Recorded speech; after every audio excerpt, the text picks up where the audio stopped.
City of love, এই গল্পের শহরটা আমাদেরও হতে পারত। ভাই শুনেছি ওরই মামাতো বোন। যে করেই হোক ওই মেয়েটাকে আমার কাছে এনে দিবি। তৈমুরের দেমাক মারতে হবে। ঠিক আছে ভাই, হয়ে যাবে। শোন, এখনই কিছু করার দরকার নেই। নির্বাচনটা কেটে যাক, তারপর এহসান বাড়ির মান সম্মান সব ধুলোয় মিশিয়ে দেব। বিশ্রীভাবে হাসে মুখলেশ, সাথে পাশের ছেলেটাও। বিকেলের পরে প্রিয়তারা সবাই তৈমুরদের বাড়ি থেকে এসে পড়েছে। রাতের খাবার খেয়ে রুমে এসে দোনামোনা করছে প্রিয়তা। সামিরা বিছানা ঠিক করতে করতে প্রিয়তাকে দেখে বলে, কি রে প্রিয়তা, ঘুমাবি না? হ্যাঁ, তুই শুয়ে পড়, আমি একটু আসছি। আইসক্রিম পার্লারের ব্যাপারটা নিয়ে প্রিয়তা কারোর সাথে কথা বলেনি, এমনকি সামিরাকেও কিছু জানায়নি। সবার আগে আদিত্যের সাথে কথা বলা প্রয়োজন, সেই ভাবনায় পা বাড়ায় আদিত্যের ঘরের দিকে। আদিত্যের ঘরের সামনে এসে দরজা নক করবে, তখন ভেতর থেকে ভাইয়ের উঁচা গলা শোনা যায়। কারোর সাথে ঝগড়া করছে, ঠিক সেই বিষয়ে কি কথা বলছে তা স্পষ্ট নয়। প্রিয়তা একটু সময় নিয়ে দরজায় নক করে। আদিত্য দরজা খুলে এই সময় প্রিয়তাকে দেখে অবাক হয়। প্রিয়তা, এত রাতে ডাকছিস, কিছু হয়েছে? প্রিয়তা উত্তর না দিয়ে আদিত্যকে পাশ কাটিয়ে ঘরে প্রবেশ করে। পলি নামের মেয়েটার সাথে তোমার কবে থেকে পরিচয় ভাইয়া? প্রিয়তার মুখে পলির কথা শুনে ভ্রু কুচকায় ছেলেটা, কেননা যতটুকু সে বুঝতে পেরেছে পলিকে প্রিয়তা পছন্দ করে না। তাহলে আজ কেন তার ব্যাপারে জিজ্ঞেস করছে? এত রাতে তুই এসব জিজ্ঞেস করতে এসেছিস? যা জিজ্ঞেস করছি তার উত্তর দাও ভাইয়া। এই মাস তিনেক আগে থেকেই পরিচয় ওর সাথে। প্রিয়তা নিজের ফোন বের করে সে ভিডিও আদিত্যের সামনে দেখায়। শুরু থেকে সম্পূর্ণ ভিডিও দেখলো আদিত্য। ভিডিওতে দেখা ছেলেটাকে আদিত্য চেনে না, তবে তাদের অঙ্গভঙ্গি দেখে স্পষ্টত বোঝা যাচ্ছে তাদের মধ্যে প্রেমের সম্পর্ক আছে হয়তো। আদিত্যের বন্ধুরা প্রায় সময় বলতো পলি মেয়েটা ভালো, সম্পর্কে এগোতে না করতো, কিন্তু কেউ কখনো প্রমাণ দিতে পারেনি। এই তো কিছুক্ষণ আগে একজন কল দিয়ে বললো মেয়েটা মোটেও সুবিধার না। আদিত্য ওসব কানে দেয়নি, বরং সে বলেছে তাকেই বকাঝকা করেছিল। আজও প্রিয়তা যদি শুধু মুখ খুলে বলতো সে বিশ্বাস করতো না, কিন্তু আজ তো সে প্রমাণও দেখাতে পেল। ভাইয়ের নীরবতা দেখে প্রিয়তা ডাকে, ভাইয়া। হ্যাঁ বল। অন্যদের পেছনে সময় নষ্ট না করে এমন কাউকে খুঁজে বের করো যে তোমাকে মন থেকে ভালোবাসে। ছোট বোন হয়ে তার এইসব বলা মোটেই শোভা পায় না, তবু তার ভাই যে অবুঝ বনে আছে তাই সে বাধ্য হলো এইসব বলতে। বোনের মুখপানে তাকায় আদিত্য, তার চোখে প্রশ্ন ঘুরপাক খাচ্ছে। কি বলতে চাইছিস? কিছু না, নিজের আশেপাশে লক্ষ্য করো। তবে হ্যাঁ, যা করার সময় থাকতেই করো। একবার সময় শেষ হয়ে গেলে হাজার চাইলেও হয়তো আর পাবে না। আদিত্য কিছু জিজ্ঞেস করতে যাচ্ছিল, তবে তার আগে প্রিয়তা সেখান থেকে প্রস্থান করে। প্রিয়তার কথাগুলো তাকে ভাবাচ্ছে। মেয়েটা এমনভাবে বলে গেল যেন সে জানে তার সম্বন্ধে। চোখ বন্ধ করে ভাবতে থাকে। আশেপাশে বলতে প্রিয়তা কাকে বোঝাতে চাইলো? প্রিয়তার কথা অনুযায়ী সেই মেয়েটা হয়তো তাকে চায়, এমন কে থাকতে পারে? বন্ধ চোখের মানুষপটে ভেসে ওঠে সামিরার হাসি হাসি মুখাবর। ঝট করে চোখ মেলে তাকায় আদিত্য। সামিরার মুখে ভাসছে কেন চোখের সামনে? না না, এটা সম্ভব না। সারা রাত বেচারা আদিত্য ঘুমাতে পারল না। ঘুমাতেই পারল না। তার 1 মাস না থেকে প্রেমিকা নিয়ে নয়, বরং মানুষপথে ভেসে থাকা রমণীর মুখশ্রী তাকে ঘুমাতে দিল না সারাটা রাত। রুমের পাশে ছোট বারান্দায় দাঁড়িয়ে আছে তৈমুর। এই রাতের বেলা এসে মন মস্তিষ্ক কেমন অস্থির হয়ে ওঠে। সারাদিন এখানে ওখানে ছোটাছুটির পর এই রাতের বেলা কেমন শূন্যতা অনুভব হয়। সারাদিন দাপটে চলা মানুষটারও মন যে দিন শেষে ক্লান্তি দূর করার জন্য আজকাল প্রিয়তার সঙ্গ চায়, কিন্তু সে তো নিজের গাম্ভীর্যতার খোলস ছাড়িয়ে মনকে প্রাধান্য দিতে চায় না। ফোন বের করে সময় দেখে নিল একবার। 12:35। ফোনের স্ক্রিনে ভেসে থাকা স্কুল ড্রেস পরিহিত মেয়েটাকে দেখে মুচকি হাসে তৈমুর। বেহায়া মনটা কথা বলতে চাইছে, একটু সময় কাটাতে চাইছে। মায়ের প্রতি অভিমান জমে তৈমুরের। একমাত্র মায়ের দেওয়া কথার জন্য সে হাত গুটিয়ে বসে আছে। নয়তো 3 বছর আগে বিয়ে করা বউকে কেউ বাপের বাড়ি রেখে দেয়? বিয়ের কথা মনে আসতে তীব্র অনুভূতিরা মস্তিষ্কে চড়াও করে। চাপা এক দীর্ঘশ্বাস ফেলে হাতে থাকা সিগারেট ফেলে পা দিয়ে পিষে ফেলে। রুমে এসে চলে যায় বিছানায়। তার এখন ঘুম প্রয়োজন, প্রচণ্ড প্রয়োজন। সময়টা ছিল 3 বছর আগের বসন্তকাল। সাধারণ দিনের মতোই প্রিয়তা স্কুল ছুটির পর সামিরার সাথে বাসায় ফিরছিল। তবে বাড়িতে প্রবেশ করে বাড়ির পরিবেশ সুবিধের মনে হলো না। হলেও তাই ড্রয়িং রুমে অচেনা কয়েকজন মানুষকে দেখে কিছুই বুঝতে পারে না। তারা দুজন সুরসুর করে রুমে চলে যায়। কিছুক্ষণ পরে আফিয়া বেগম প্রিয়তাকে শাড়ি পরিয়ে ড্রয়িং রুমে নিয়ে আসায়। ততক্ষণে প্রিয়তা বুঝে যায় এই মানুষগুলো কেন এসেছে। এর আগে কখনো এমন পরিস্থিতিতে পড়তে হয়নি প্রিয়তাকে বা সামিরাকে, তাই তারা এসবের সাথে পরিচিত নয়। ওই দিন আদিত্য তৈমুরের সাথে চট্টগ্রাম গিয়েছিল। সম্বন্ধটা এনেছিল আশরাফুদ্দিনের বন্ধু, তার ছেলেকে দিয়ে। এত ছোট মেয়েকে বিয়ে দেবেন না বলে তিনি নাকচ করে দেন বন্ধুকে। কিন্তু তারা খুব করে প্রিয়তাকে দেখতে চাইছিল। বন্ধুকে এতবার না করা দৃষ্টিগত বিধায় আশরাফুদ্দিন অনুমতি দেন। সামিরা তৈমুরকে কল করে সব জানায়। তৈমুর সেই রাতেই চট্টগ্রাম থেকে ঢাকা ব্যাক করে। তার প্রিয় তার রংধনুকে অন্য কেউ দেখতে আসার সাহস কী করে পায়? তৈমুর পরের দিন সকালে কলেজ যাওয়ার পথে প্রিয়তাকে তুলে নিয়ে যায় সরাসরি কাজী অফিস। সেদিন প্রিয়তার কান্নামাখা কোনো কথা তৈমুর কানে নেয়নি। বলতে পারেন মাথায় বন্দুক থেকে বিয়ে করেছিল। বিয়ে পড়িয়ে তবেই স্বস্তির শ্বাস ফেলে সে। আর যাই হোক, তার প্রিয়কে হারানোর ভয় তাকে তাড়া করে বেড়াবে না। বিয়ে পড়ানো শেষে প্রিয়তা সে কি কান্না! বাবা মাকে না জানিয়ে সে কীভাবে বিয়ে করে নিল? ওই বয়সের মেয়েরা হয়তো বিয়ে জিনিসটা সম্পর্কে সেরকম ধারণা রাখে না। যদিও প্রিয়তার কান্না করা সেখানে স্বাভাবিক বিষয় ছিল, কিন্তু সেটা মোটেও স্বাভাবিকভাবে নিল না তৈমুর। অগোচরে প্রিয়তার কানের কাছে গিয়ে ফিসফিস করে বলে, 1 মিনিটের ভেতর কান্না বন্ধ না করলে পাশের রুমে গিয়ে বাসর সেরে আসবো, বলে দিলাম। ব্যাস, এটুকুই যথেষ্ট ছিল প্রিয়তার কান্না বন্ধ করে দেওয়ার জন্য। প্রিয়তা সেদিন অবিশ্বাস্য চোখে তাকিয়েছিল তৈমুরের দিকে। মুখে কিছুই বলতে পারেনি। বিয়ের ব্যাপারটা তৈমুর কারো কাছেই লুকায়নি। কেন লুকাবে সে? সে কি কোনো পাপ করেছে নাকি? তৈমুরের বিয়েতে কারো আপত্তি না থাকার অন্যতম কারণ তারা সকলে আগে থেকেই অবগত ছিল তৈমুর প্রিয়তাকে পছন্দ করে। প্রিয়তার বাড়িতে তার বাবা ছাড়া সকলেই বিয়ের কথা জানে। প্রিয়তার মা আফিয়া বেগম জোর করে বিয়ে করায় তৈমুরকে। মুখে কথা শুনিয়েছিলেন ঠিকই, কিন্তু মনে মনে তো উনিও মেয়ের জামাই হিসেবে তৈমুরকেই পছন্দ করতেন। বহু বছর আগে হাসিয়া বেগমের বলা কথাটা ছোট তৈমুরের মাথায় গেঁথে যায় যে তার বড় মার পেটে থেকে বউ আসবে। 11 বছরের তৈমুর প্রিয়তার জন্মের সময় হসপিটালে দেখতে গিয়েছিল। সেদিন প্রিয়তাকে কোলে নিয়ে তৈমুর সকলের সামনেই বলেছিল, দেখো বড় মা, আমার বউটা তোমার মতো দেখতে হয়েছে। বিয়ের কথা শুনে হাসিয়া বেগম সর্বপ্রথম তৈমুরকে শর্ত জুড়ে দিয়েছিল। আশরাফুদ্দিনের ইচ্ছার বিরুদ্ধে যেন সে প্রিয়তাকে তুলে নিয়ে না আসে। নিজের ভাইকে যে কষ্ট দিয়েছে, উনি চান না তার ছেলেও ভাইকে কষ্ট দিক। তারই জন্য তিনি এই শর্ত দিয়েছেন। পাখির কিচিরমিচির শব্দে ঘুম ভেঙে সামিরার প্রিয়তার মেয়েটা এখনও গভীর ঘুমে। প্রিয়তার ঘুমানোর ধরন দেখে সামিরা ঠোঁট চেপে হাসে। এই তো এখন এক পা বাইরে খাটের ঝুলছে। কিছুদিন বাদেই তাদের কলেজে বিদায় অনুষ্ঠান। আজ তাদের কলেজ বন্ধ, তাই তো নাকে তেল দিয়ে ঘুমাতে পারছে প্রিয়তা। সামিরা ফ্রেশ হয়ে রান্নাঘরে যায় আফিয়া বেগমের কাছে। তিনি রুটি বানাচ্ছেন। সামিরাকে দেখে মিষ্টি করে হাসে আফিয়া বেগম। চা বানান তো স্বামীরা, সকালে উঠে চা বানানোর সময় পাইনি। তোমার মামাকে আর আদিত্যকে চা দিয়ে আয়, আজ বরং আমি তোর সাথে কফি খাই। মামির কথায় হাসি সামিরা। বাড়ির সবাই চা খেলেও তার একাই কফি পছন্দ। রুটি বানাচ্ছ, আমাকে আগে ডাকোনি কেন মামি? তোকে এত পাকনামি করতে হবে না, মহারানীর ঘুম ভাঙেনি এখনো। আর কিছুক্ষণ ঘুমাক, আমি ডেকে দিব। বলতে বলতে চায়ের ট্রে হাতে নিয়ে বেরিয়ে পড়ে রান্নাঘর থেকে। আশরাফুদ্দিন খবরের কাগজ পড়ছিলেন। সামিরাকে আসতে দেখে তা রেখে দেন পাশের টি টেবিলে। সামিরা চায়ের কাপ এগিয়ে দেয় আশরাফুদ্দিনের হাতে। শুভ সকাল মামা। শুভ সকাল মা, বস আমার পাশে এসে। পাশের চেয়ারটাতে বসে সামিরা। লেখাপড়া কেমন চলছে মা? কিছুদিন পর থেকেই তো পরীক্ষা। জি আলহামদুলিল্লাহ ভালো। ভালোভাবে পড়ো মা, ভালো রেজাল্ট করতে হবে। ইনশাল্লাহ, দোয়া করো।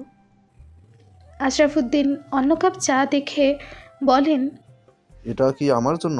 আচ্ছা আশরাফুদ্দিনের রসিকতা মাখা কথায় খিলখিল করে হাসে সামিরা। না, এটা আদিত্য ভাইয়ের। যাও মা, আচ্ছা যাও মা, চা ঠান্ডা হয়ে যাবে। সামিরা উঠে চলে যায় আদিত্যের ঘরের সামনে। দরজা ভিড়িয়ে রাখা। সামিরা নক করে কোনো রেসপন্স না পেয়ে ধীরে ধীরে ঘরে প্রবেশ করে। আদিত্য এখনও ঘুমিয়ে আছে। এদের ভাই বোনের ঘুমানোর ধরন একই রকমের। খাটে আদিত্যের অবস্থান দেখে ফিক করে হেসে দেয় সামিরা। ধীর পায়ে এগিয়ে গিয়ে চায়ের কাপ বেডসাইড টেবিলে রেখে দেয়। ঘরের দিকে তাকিয়ে দেখে যেখানে সেখানে কাপড় জামা ছড়িয়ে ছিটিয়ে আছে। থাকবে নাই বা কেন? আদিত্য কি কখনো নিজের ঘর নিজে গুছিয়েছে? সে তো অনেক আগেই আফিয়া বেগম সেই দায়িত্ব সামিরাকে দিয়ে রেখেছেন। তপ্ত এক শ্বাস ফেলে ছড়িয়ে ছিটিয়ে থাকা জামা কাপড় একসাথে করে নিয়ে মেঝেতে বসে। হালকা হালকা খচমচ শব্দে আদিত্যের ঘুম ভেঙে যায়। ছোট করে চোখ মেলে তাকিয়ে মেঝেতে বসে থাকা সামিরাকে দেখতে পায় সে। তার জামা কাপড় গোছাচ্ছে। এই অবস্থায় দেখে সামিরাকে নিজের ঘরওয়ালি মনে হলো আদিত্যের। নিজের ভাবনায় নিজেই চমকে ওঠে। চোখের ঘুম সম্পূর্ণরূপে কেটে যায়। এর আগেও তো সামিরাকে কাজ করতে দেখেছে, তার ঘরে এমন তো লাগেনি। তাহলে কি কাল রাতে প্রিয়তার বলা কথা তার মস্তিষ্কের ওপর প্রভাব ফেলেছে? হ্যাঁ, তাই হবে হয়তো। ছেলেটা আবারও ঘুমের ভান ধরে। এখন ঘুম থেকে উঠে সামিরাকে বিব্রত করার কোনো মানে হয় না। শুনছেন, বলছিলাম কি, আমার মনে হয় আমি নিজে ভাইয়ের সামনে দাঁড়ালে ভাই আর রাগ করে থাকতে পারবে না। অনেক বছর তো হলো। বিছানার পাশের সোফায় বসে চা খাচ্ছিলেন তোফাজ্জল আহসান। সহধর্মিনীর কথা শুনে তার মুখপানে তাকায়। হাসিয়া বেগম বিছানা গোছাচ্ছিলেন। কি মনে করে এই কথা বলল কে জানে। তোফাজ্জল খানিকটা গলা পরিষ্কার করে বলেন, তা কি উপলক্ষে যাবে তুমি ছেলের সম্বন্ধ নিয়ে নাকি? না, আমি যাব ছেলের জন্য ভোট চাইতে। এমনও তো হতে পারে ভাইও অপেক্ষা করে আছে যাতে আমি নিজ থেকে ক্ষমা চাই। হাসিয়া বেগমের চোখে মুখে উচ্ছ্বাস। তোফাজ্জলের ভয় হয় হাসিয়া বেগম আশরাফুদ্দিনের সামনে গিয়ে না আবার অপমানিত হয়ে আসেন। এই ভয়ে এত বছরেও তাকে যেতে দেননি। আর না হাসিয়া বেগম মুখ ফুটে বলেছেন, এবার যখন নিজ থেকে যেতে চাইছে সে আর আটকাবে না। অনেক তো হলো, এবার একটু সে নিজেই চেষ্টা করে দেখুক না। অভ্র দ্বিতীয় তলায় করিডোর দিয়ে হাঁটছে। মনটা কেমন লাগছে যেন। তমুরের নির্বাচনের তারিখ এগিয়ে আসছে। নির্বাচনের পর তো আর তারা এখানে থাকবে না। চলে যাওয়ার আগে একবার মনের কথা রুহানিকে জানাতে চায় সে। তার কি আর প্রেমের বয়স আছে? নেই তো। সে সরাসরি বিয়ের প্রস্তাব রাখবে। রুহানির মত পেলে বাড়িতে জানাবে। বাবার ব্যবসায় একমাত্র উত্তরাধিকারী সে। ছেলে হিসেবে কেউ মন্দ বলতে পারবে না। আশা করা যায় সম্বন্ধ নিয়ে এলে খালি হাতে ফিরতে হবে না তাকে। নিজের ভাবনায় মন পুলকিত হয়। হাঁটতে হাঁটতে করিডোর শেষ প্রান্তে এসে চোখ গেল বাগানের পাশে। রুহানি দোলনায় দোল খাচ্ছে। দেখা মাত্র অভ্র দেরি না করে নিচে নেমে যায়। তৈমুর এখন বাড়িতে নাই। কিছুক্ষণ আগে শাহেদ আর আকাশকে নিয়ে কোথায় যেন গেছে। রুহানির মন মেজাজ আজ বেশ ফুরফুরে। তাই তো সকালে উঠেই বাগানে চলে এসেছে। এই তো সে কেবলই বাগানে সব গাছে পানি দিয়ে দোলনায় বসেছে। রুহানি বরাবরই প্রকৃতিপ্রেমী। এই প্রকৃতির মাঝে সে আলাদা এক মায়া খুঁজে পায়। রুহানি? পুরুষালী কারো ডাক শুনে পেছন ফিরে তাকায় মেয়েটা। পেছনে অভ্র দাঁড়িয়ে, তার মুখে মুচকি হাসি বিদ্যমান। বেশ সময় নিয়ে তাকিয়ে থাকে রুহানি। সুদর্শন পুরুষদের হাসি বুঝি সুন্দরী হয়? কই, ইদুলকে হাসতে দেখলে তো তার এমন অনুভূতি হয়নি। চোখাচোখি হতেই মেয়েটা চোখ নামিয়ে নেয়, নিজেকে ধিক্কার জানায়। সে তো কোনো কালেই এত বেহায়া ছিল না। আজ কি হলো? আপনার সাথে কথা ছিল। পিলে চমকায় রুহানি। তার সাথে ওনার কী কথা থাকতে পারে? প্রশ্নাক্ত দৃষ্টিতে অভ্রের দিকে তাকায় রুহানি। কথা বলতে গিয়ে কেমন ঘেমে যাচ্ছে অভ্র। রুহানির মনোভাব সে এখনও জানে না। যদি তার কোনো পছন্দ থাকে, নিজের ভাবনায় শিউরে ওঠে মুহূর্তেই সে। পরক্ষণেই নিজেকে বুঝ দেয়, না না, এমন কিছুই হবে না। অভ্র গলা পরিষ্কার করে নেয়। দেখুন রুহানি, আমি এত ঘুরিয়ে পেঁচিয়ে কথা বলতে পারি না। আমি আপনাকে পছন্দ করি। প্রেম করার বয়স বা ইচ্ছে কখনোই আমার নেই। আমি আপনাকে বিয়ে করতে চাই রুহানি। একদমে কথাগুলো বলে থামলো অভ্র। রুহানির দিকে তাকিয়ে আছে, মুখাবয়ব দেখে মনোভাব বোঝার প্রয়াস। রুহানি কিং কর্তব্য বিমূঢ়। অভ্রর মুখে এমন কথা শুনে সে বোধহয় ভাবতেও পারেনি। কিছু না বলে সেখান থেকে প্রস্থান করতে প্রস্তুতি নেয় রুহানি। তার আগেই অভ্র বলে, আমি সিরিয়াস রুহানি। আপনার আপত্তি না থাকলে আমি বাড়িতে প্রস্তাব পাঠাবো। অভ্রের কথায় ছিল দৃঢ়তা। শান্ত চোখে তাকায় রুহানি। সে নিজে একজন সুদর্শন পুরুষ হয়ে তার মতো কালো মানুষকে আপন করতে চাইছে কেন? কিছু বলুন রুহানি। যে মেয়েদের অতীত আছে তাদের তো আপন করতে নেই সাহেব। আপনি জানেন না, মেয়েদের যে অতীত থাকতে নেই চমকায় অভ্র। অতীত? কিসের অতীত? মুহূর্তে মাথা ঝাড়া দেয়। থাকুক, অতীত সবারই থাকে। থাকুক অতীত, আমি অতীত নিয়ে কি করব? আপনি আপনার বর্তমান হতে যাচ্ছি। এসব কথাই সুন্দর শোনা যায়, বাস্তব জীবনে নয়। মানুষ ঠিক থাকলে তা বাস্তব জীবনেও সম্ভব, এবং আমি তা প্রমাণ করে দেখাবো। রুহানি আর দেরি করে না, উল্টো ঘুরে হাঁটে ধরে অন্দরের উদ্দেশ্যে। রুহানিকে যেতে দেখে অভ্র ভেতর থেকে দীর্ঘশ্বাস বেরিয়ে আসে। একটু শব্দ করেই বলে ওঠে, আপনার উত্তরের অপেক্ষায় থাকবো রুহানি। সময় কিন্তু বেশি নেই, আর কয়েকদিনের মাঝেই আমি চলে যাব। রুহানি শুনল বোধ হয়, তবে কোনো প্রতিক্রিয়া দেখায় না। একেবারে নিজের রুমে গিয়ে দরজা আটকে দাঁড়ায়। নিজেকে এলোমেলো লাগছে। তার জীবনে আবারও কেউ কেন আসতে চাইছে? সে যে নতুন কাউকে ভরসা করতে ভয় পায়, প্রচুর ভয় পায়। ভাই হঠাৎ এই সময় আসতে বললে, কোনো দরকার? সকাল সকাল তৈমুর কল দিয়ে মোড়ের দোকানে এসে অপেক্ষা করতে বলল। সেই 9টা থেকে আদিত্য তৈমুরের জন্য অপেক্ষা করছে, আর তন্ময় এসেছে 10টা বাজিয়ে। তবু তো সাহেবকে কিছু বলা যাবে না। শুনলাম তোর 1 মাসের প্রেম আবারও ব্রেকআপ হয়েছে। কিসে প্রেম করিস বুঝি না। একবার বিয়ে করে নিবি, ঝামেলা খতম। আদিত্যের প্রশ্নের উত্তর না দিয়ে প্রসঙ্গ পাল্টায়।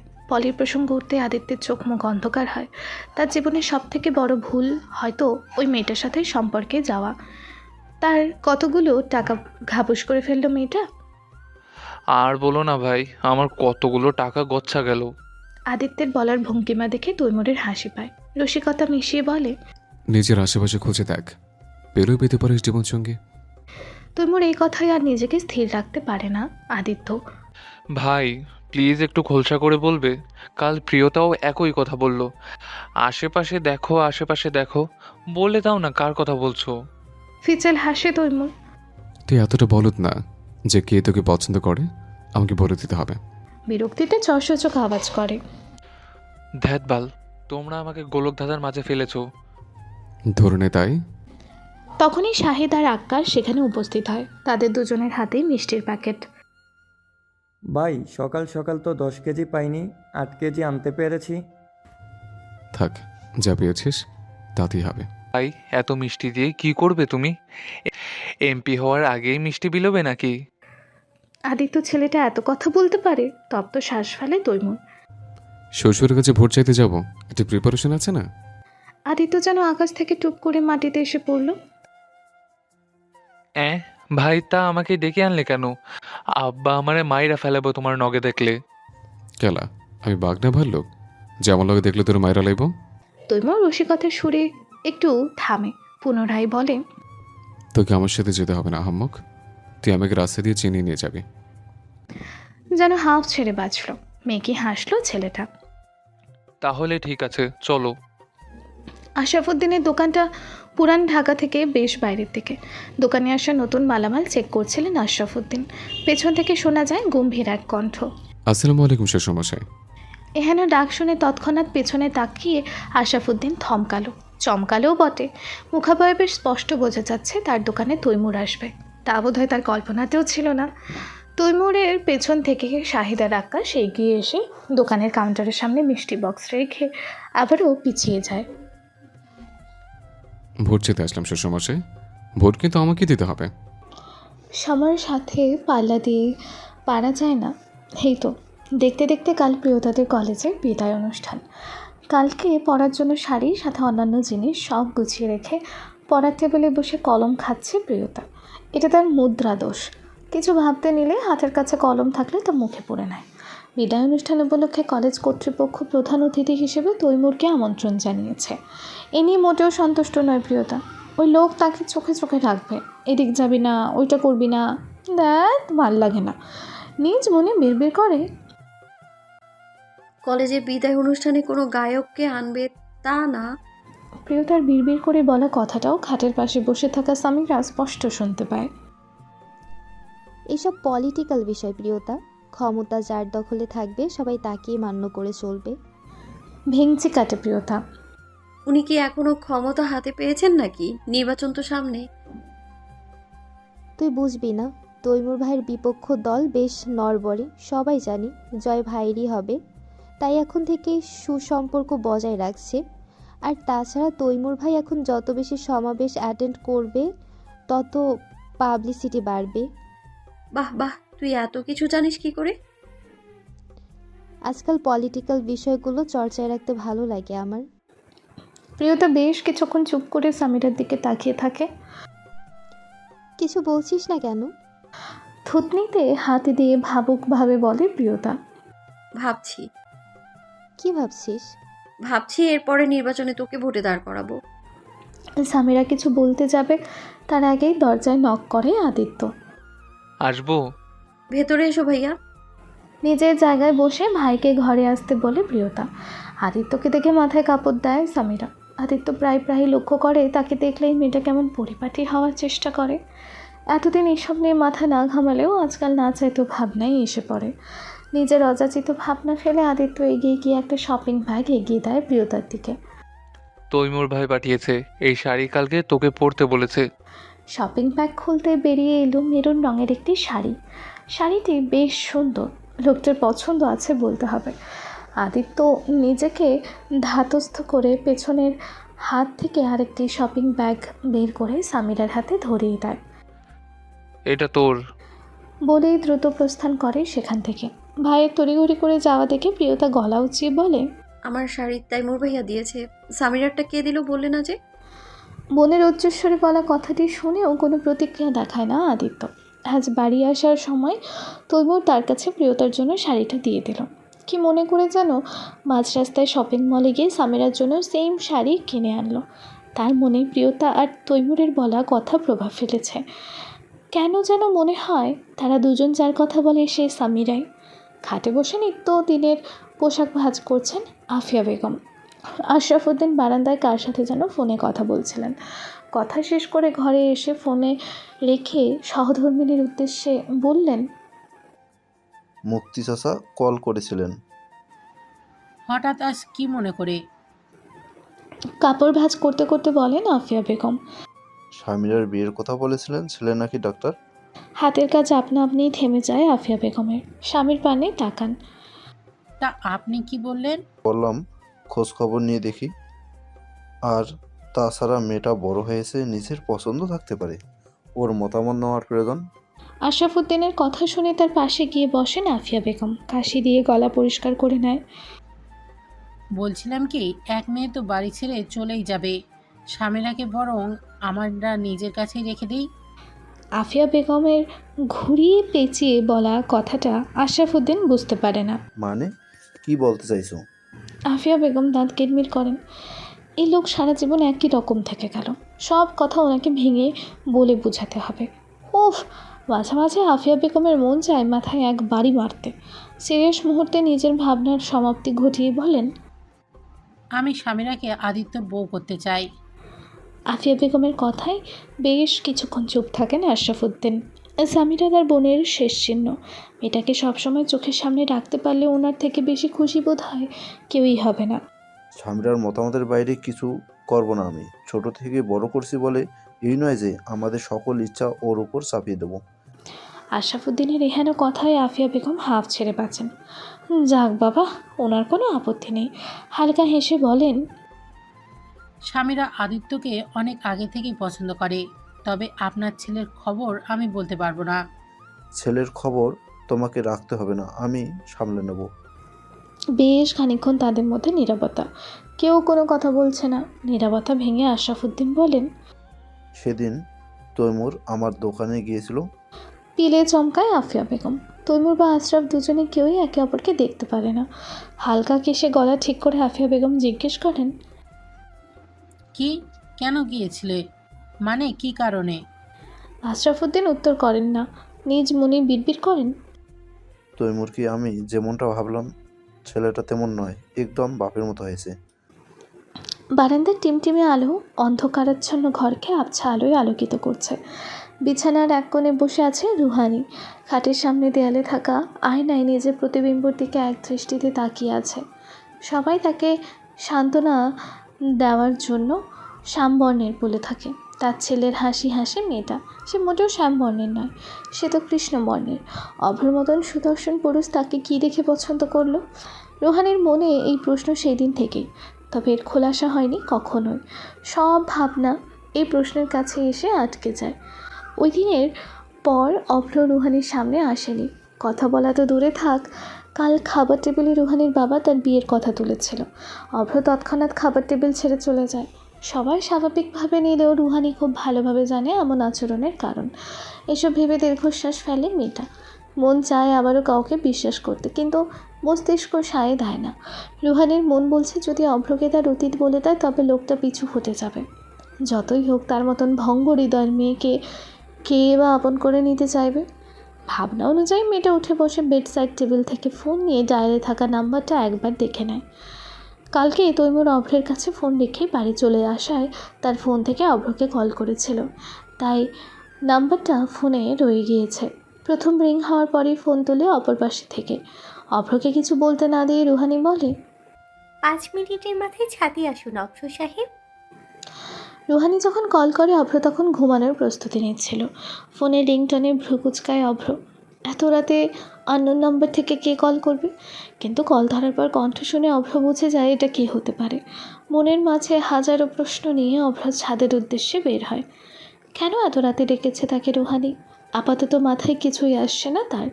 পুরো ছাদে নেই কোনো কৃত্রিম আলো। ছেলে কোঠা থেকে আলো এসে আবছা অন্ধকার সৃষ্টি করছে। উল্টো ঘুরে ছাদের কার্নিশ ঘেঁষে রুহানি দাঁড়িয়ে আছে। অভ্র ধীর পায়ে রুহানির দিকে এগিয়ে যায়। গলায় মৃদু শব্দ করে গলা রুহানিকে জানান দেয় সে এসেছে। রুহানি, এই অধমের এত জরুরি তলব? আমাকে কেন বিয়ে করতে চাইছেন? রুহানির প্রশ্নে দৃঢ়তা প্রকাশ পায়। রুহানি সরাসরি এহেন প্রশ্ন শুনে কিছুটা ঘাবড়ে যায় অভ্র।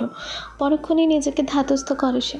তার সাদা সিধে উত্তর, আপনাকে আমি পছন্দ করি, তাই বিয়ে করতে চাইছি। আমার মতো কালো মেয়েদের কেউ পছন্দ করে না অভ্র সাহেব। রুহানির কথার মাঝে ছিল তাচ্ছিল্যতা, যা স্পষ্টই বুঝতে পারে অভ্র।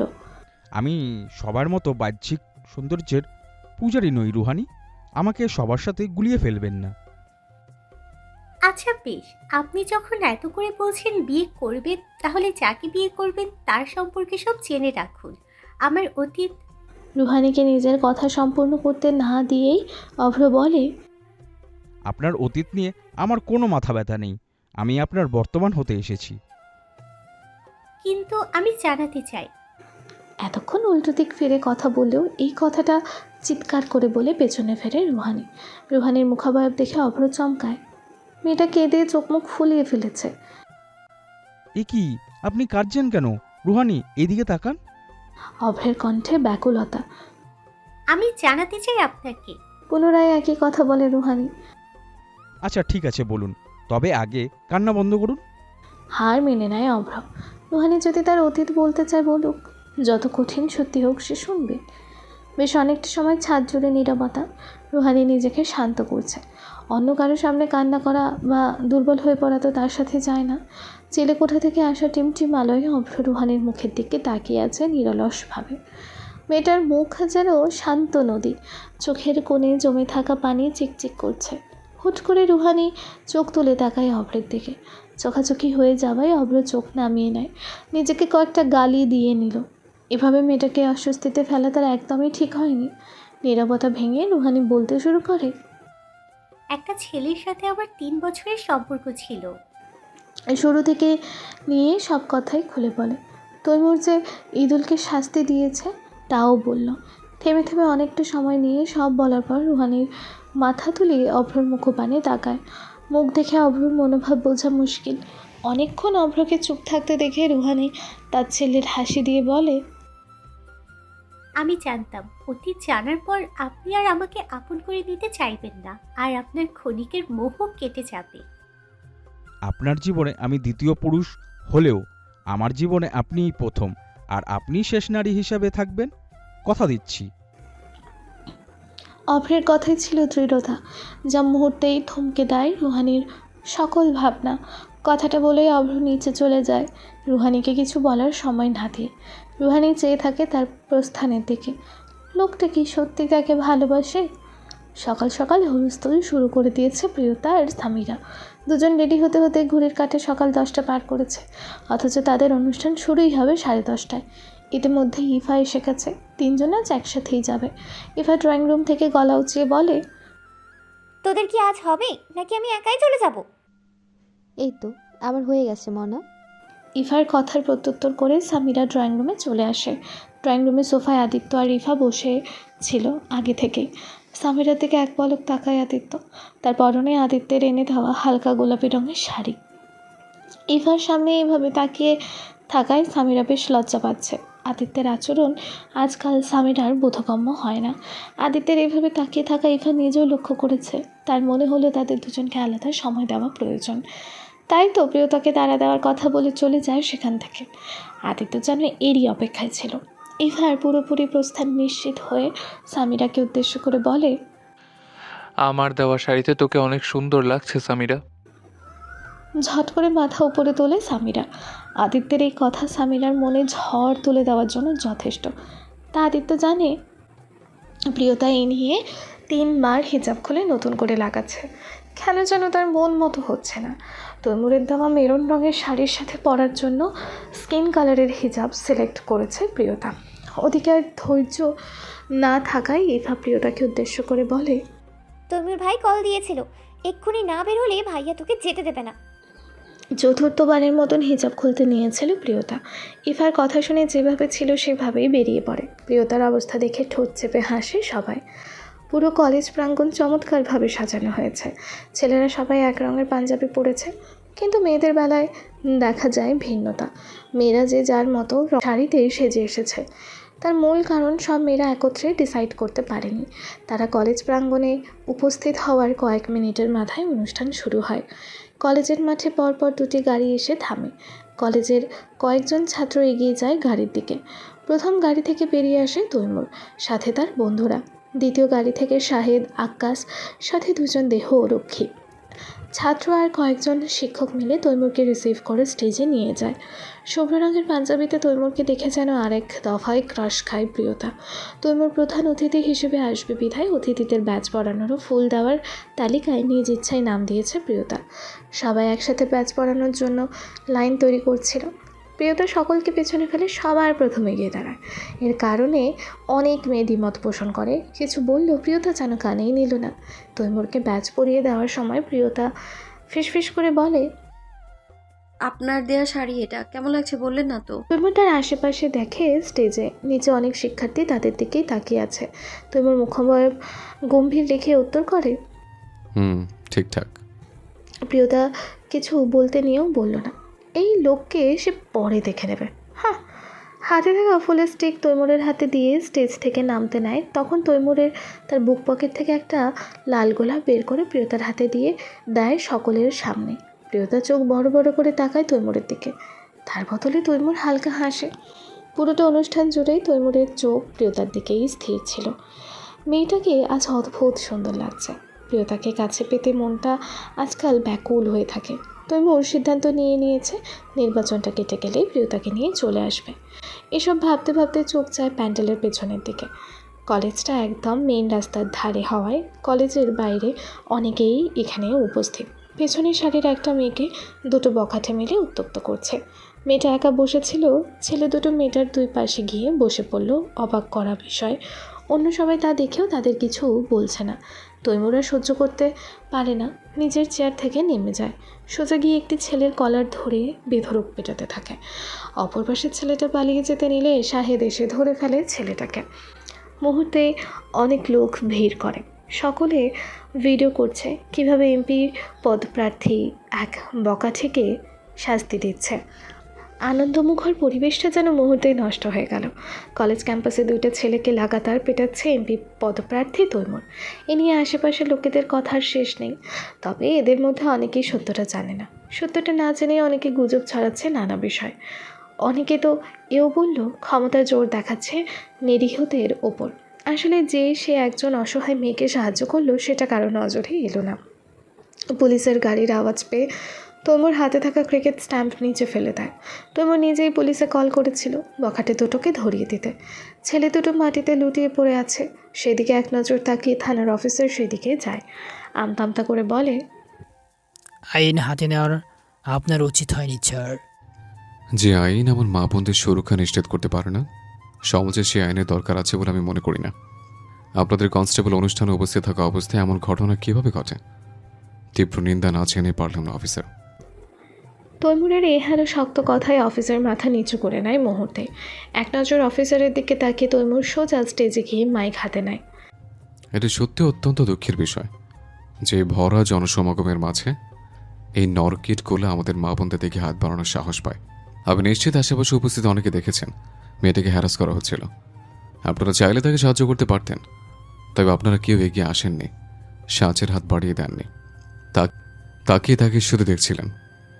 একটি বার ওই মেয়ের জায়গায় নিজের মা বোন অথবা মেয়ের কথা চিন্তা করে দেখুন তো, সেখানে যদি আপনার আপনজন হতো তাহলে কি আপনার হাত গুটিয়ে বসে থাকতেন? আমরা সমাজের মানুষেরা কারো বিপদে এগিয়ে যাই না যাই, অথচ কি সহজে সব দোষ প্রশাসনের ওপর চাপিয়ে দিই। আসলে কি সব দোষ প্রশাসনের? আসুন আমরা নিজেরা সচেতন হই, মা বোনদের সুরক্ষা নিশ্চিত করি, যাতে এমন ঘটনার মুখোমুখি কাউকে না হতে হয়। একটু আগে কটূক্তি করা প্রত্যেকটা মানুষের মুখ বন্ধ করার জন্য তৈমুরের গম্ভীর মুখশ্রীর আদলে তেজযুক্ত কথাই যথেষ্ট ছিল। ইতিমধ্যে বখাটে দুটোকে পুলিশের হেফাজতে নেওয়া হয়েছে। এলাকার পাতি নেতার সঙ্গে চলা ছেলে দুটো নির্বাচনের আগে উঠছিল খুব। তৈমুর আজ তাদের পাখাই ভেঙে দিল। ঘটনার জন্য অনুষ্ঠানে এক বিচ্ছিরি পরিবেশ সৃষ্টি হয়ে যাওয়ায় কলেজ প্রতিপক্ষ অনুষ্ঠান স্থগিতর সিদ্ধান্ত নিলে তৈমুর তাতে নাকচ করে দেয়। একটা অনাকাঙ্ক্ষিত ঘটনাকে কেন্দ্র করে বাকি শিক্ষার্থীদের মূল্যবান দিনটা নষ্ট করাটা মোটেই যুক্তিযুক্ত না। পেছনের সারিতে বসে থাকা মেয়েটা আসলে ট্রান্সফার নিয়ে কয়েক মাস আগে কলেজে নতুন ভর্তি হয়েছিল।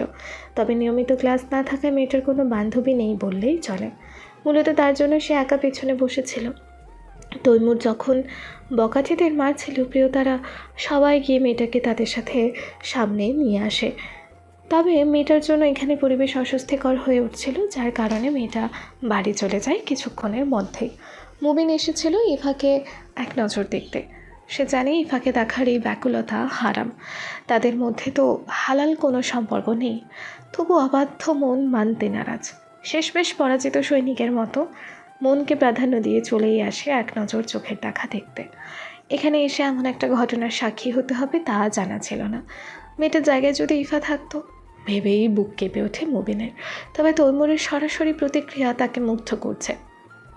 আজকালের নেতাদের সামনে সঠিককে সঠিক, ভুলকে ভুল বলে দাবি করার সৎ সাহস দেখা যায় না। মুবিন মনে মনে বিড়বিড় করে, আপনাদের মতো নেতা রাজনৈতিক দরবারে প্রয়োজন তমুর ভাই। আশা রাখি নির্বাচন কেটে গেলেও সাধারণ মানুষেরা তাদের বিপদে আপনাকে পাশে পাবে। প্রিয়তা সামিরা বাড়িতে ফিরতে বিকেল হয়ে যায়। শাড়ি পরে এত দীর্ঘ সময়ের আগে কখনো থাকা হয়নি তাদের, তাই তো আজ একটু বেশি কষ্ট হয়ে গেছে সারাদিন শাড়ি পরে থাকায়। মাগরিবের নামাজ আদায় করে সামিরার চোখ লেগে গিয়েছিল। ঘুম থেকে উঠে দেখে ঘড়িতে প্রায় 9টা বাজে। সময় দেখে সামিরার মাথায় হাত।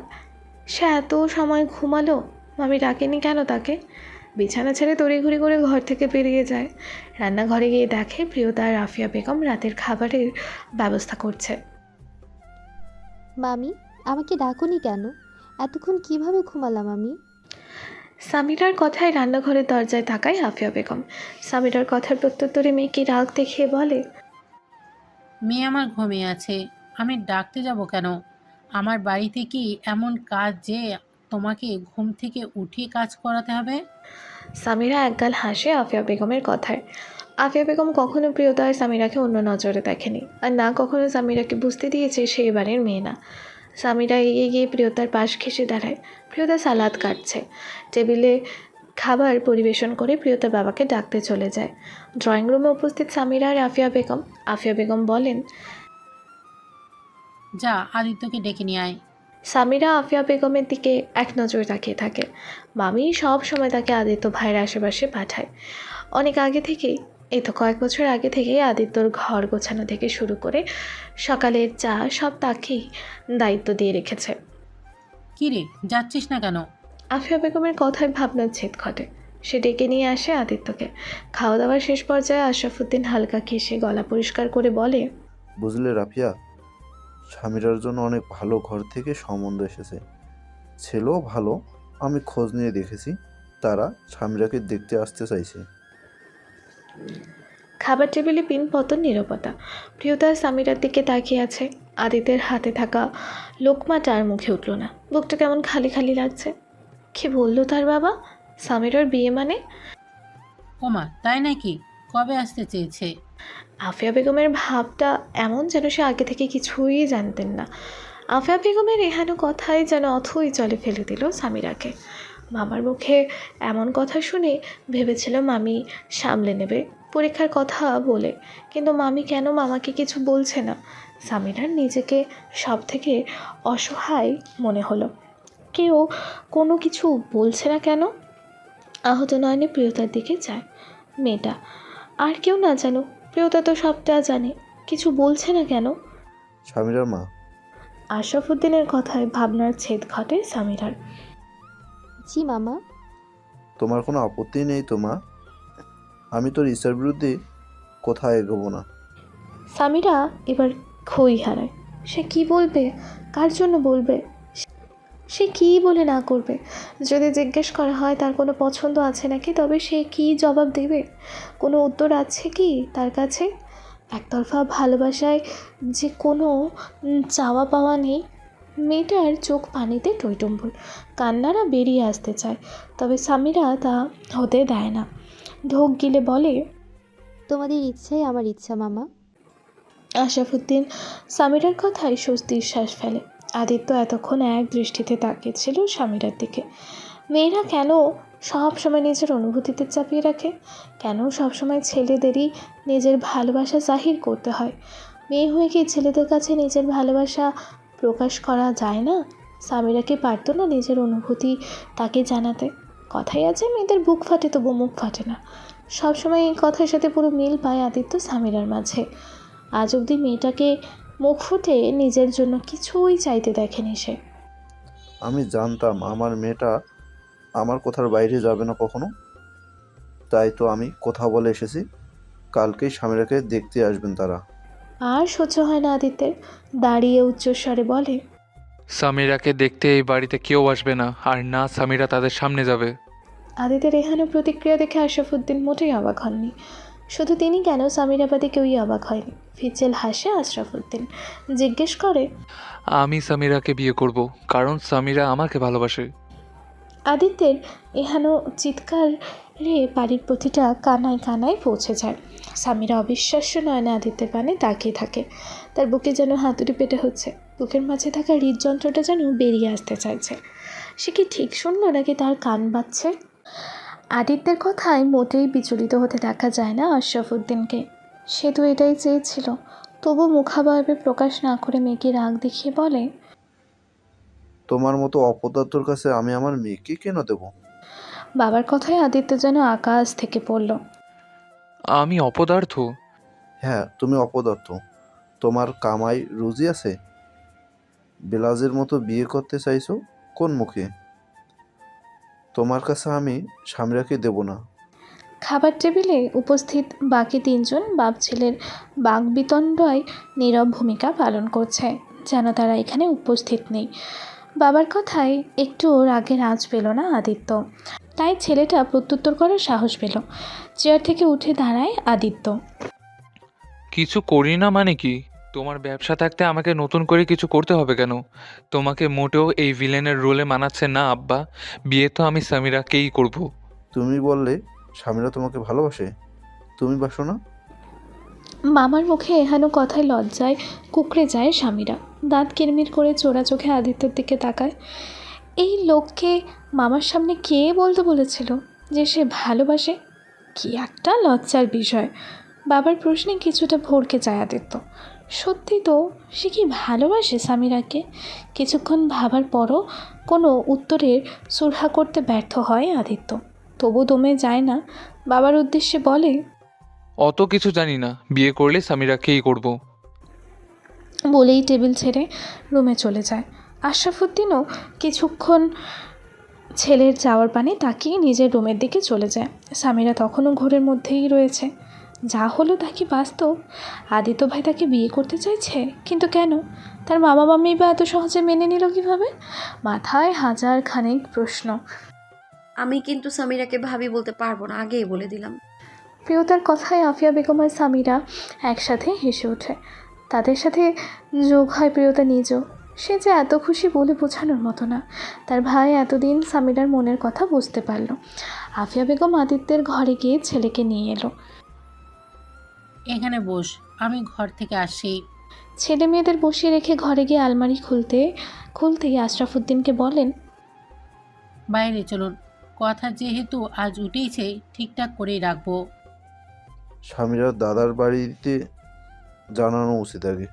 আলমারি বন্ধ করতে করতে আফিয়া বেগম বলেন, ওখানে ওর কেউ নেই, আমরা ব্যতীত স্বামীর আর কেউ নেই।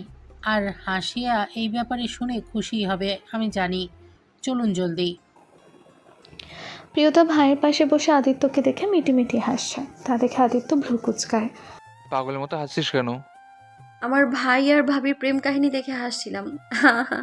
কি প্রেম! আমি ওকে ছাড়া কাউকে বিয়ে করবো না, মরে যাব ওকে না পেলে। আহা কি প্রেম! পুরো কথা শেষ করতে পারে না প্রিয়তা, তার আগেই মাথায় আঘাত করে আদিত্য। দেখবনি, যখন বাবা তোর অন্য কোথাও বিয়ে দিতে নেবে তখন তুই তৈমুর ভাইয়ের জন্য কেমন করিস। প্রিয়তা মুখ ভেঙায়। সামিরা মাথা নিচু করে বসে আছে। কেমন লজ্জা লজ্জা লাগছে তার। আফিয়া বেগম এসে সামিরার পাশে বসে পড়ে। হাতে থাকা বক্স থেকে একজোড়া বালা বের করে সামিরার হাতে পুড়িয়ে দিতে দিতে বলে, আমার ছেলের বউ করব তোকে। এটা আমি বাগদান সম্পূর্ণ করে রাখলাম। তোদের পরীক্ষা শেষ হলেই অনুষ্ঠান করে বিয়ে দিব বলে দিলাম। সামিরা নিজেকে ধরে রাখতে পারে না। আফিয়া বেগমকে জড়িয়ে ধরে কান্না করে দেয়। এই মানুষটা সব সময় তাকে আগলে রেখেছে। আদিত্য তাকিয়ে আছে তার মা আর তার শুদ্ধ হওয়া বাগদত্তার দিকে।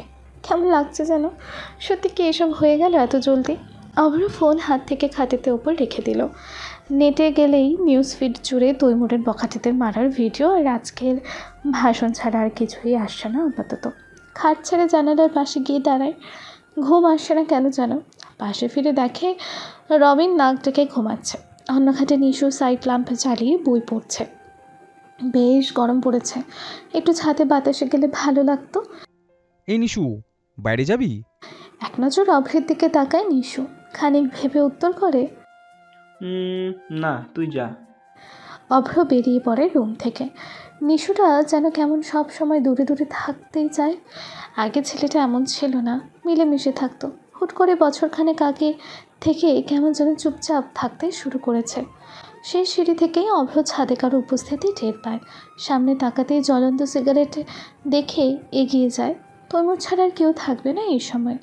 এগিয়ে যায় অভ্র। অনেকদিন ধরে একসাথে আড্ডা দেওয়া হয় না বন্ধুর সাথে। কিছুক্ষণ আড্ডা দেওয়া যাবে। অভ্রকে দেখে তৈমুর জিজ্ঞেস করে, এত রাতে এখানে? আর বলিস না, এই গরমে ঘুম আসছে না। পাশে রবিন শালা নাক ডেকে ঘুমাচ্ছে, তাই ছাদে ফ্রেশ হাওয়া নিতে এলাম। তৈমুর কিছু না বলে হাতে থাকা সিগারেট এগিয়ে দেয় অভ্রর দিকে। এক পলক সেদিকে তাকিয়ে থাকে। হাতে নিয়ে সিগারেটটা এক টান দিয়ে আফসোসের সুরে বলে, বুঝলি তৈমুর, সিগারেট খাওয়া ছেড়ে দেবো ভাবছি, নয়তো আমার জন্যই বেচারা বউটাকে অকালে মরবে। বিয়ে করার চিন্তা করছিস নাকি? তৈমুরের কণ্ঠ ভাবলেশীন। অভ্র ফাঁকা ঢোক গেলে। রুহানের ব্যাপারে তৈমুরকে সে কিছুই বলেনি। আসলে সাহস করে উঠতে পারছে না। একে দিয়ে বিশ্বাস নেই, যদি মুখের উপর না করে দেয়। যদিও ভালো পাত্র হওয়ার মতো সব গুণ বিদ্যমান, তবু একটা সংকোচ থেকেই যায়। কি ভাবছিস এত? অভ্রকে চুপ থাকতে দেখে তৈমুর ধাক্কা দিয়ে বলে, ও কিছু না, তুই বল, ভাইরাল নেতা হয়ে অনুভূতি কেমন? নেট জুড়ে তো দেখি তোর রাজত্ব। অভ্র বিয়ের বিষয়টা এড়িয়ে যেতে চায়। অভ্র রেহানের কথায় পিঠ চাপড় মারে তৈমুর। শালা, মুখ খারাপ করাবি না। ভাইরাল নেতা আবার কি? জনগণের বিপদে পাশে থাকা আমার দায়িত্ব, প্রতিটা নাগরিকের দায়িত্ব। হয়েছে হয়েছে, থাম। নেতা তৈমুর থেকে বন্ধু তৈমুরে কনভার্ট হ।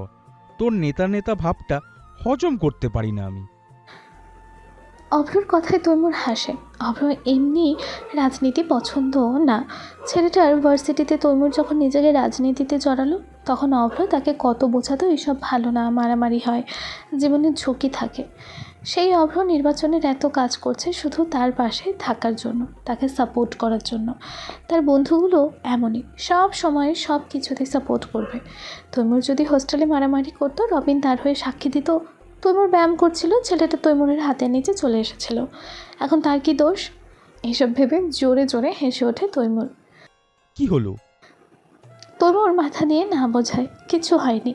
কিছুটা সময় চুপ থাকে দুজনে। নীরবতা ভেঙে অভ্র বলে, তোর কাছে আমি আপন কিছু চেয়ে বসি, আমায় ফিরিয়ে দিবি? এক পলক তাকায় অভ্রর দিকে। ছেলেটা চোখে মুখে কেমন অস্থিরতা। তৈমুর ভ্রুকুচকে বলে, কি এমন যাওয়া আছে তোর? ফর্মালিটিস দেখাচ্ছিস কেন? সঠিক সময়ে জেনে যাবি। এই যে শুনছো মাই প্রিয় শ্রোতা বন্ধুরা, তোমরা শুনছো সিটি অফ লাভ প্রেরিত প্রেমে সিক্ত গল্প। আর আমাদের সাথে পথ চলতে do like, comments and share. আর সাবস্ক্রাইব করতে কিন্তু একদম ভুলবে না। টাটা।